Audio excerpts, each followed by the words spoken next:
On a eu les outils pour faire exprimer les talents. C'est parfait.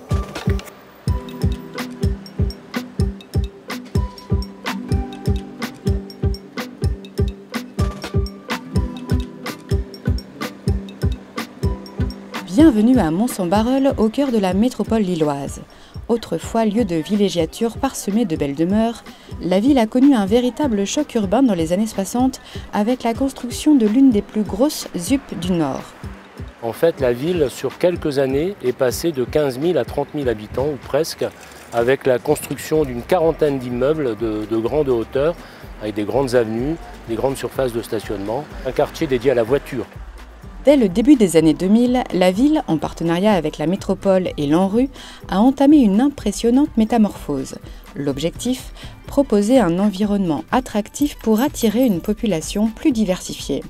Des bâtiments ont été détruits, d'autres ont été rénovés, des équipements ont vu le jour.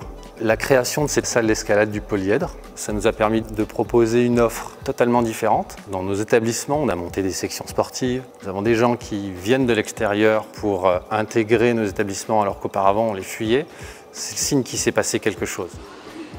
J'ai eu l'opportunité d'intégrer cette cellule commerciale grâce à la mairie de Mons-en-Barœul. Ils ont rénové plusieurs cellules commerciales. Ils ont pris le temps vraiment de choisir des projets intéressants pour la ville et pour les habitants. Pour casser un peu cette ambiance gros immeuble, ils ont fait des ouvrants à travers les immeubles et ça donne un espace très aéré. Ça fait un peu comme un centre commercial. Tout ça, c'était que des bâtiments et une très grande route, large, très large. Maintenant, le parc Sangnier, c'est quelque chose de formidable pour les personnes parce qu'elles peuvent s'y retrouver, les enfants jouent. C'est quelque chose qui a mis une ambiance autre dans le quartier. La ville a porté une attention particulière à la qualité architecturale et paysagère de la rénovation. Elle a d'ailleurs obtenu en 2016 une victoire du paysage. On a en permanence essayé de marcher sur nos deux jambes, l'humain, l'urbain. Donc voilà, nous allons pouvoir achever la métamorphose de la ville de Mons grâce à l'ANRU, la ville des années 70 qui devient la ville durable.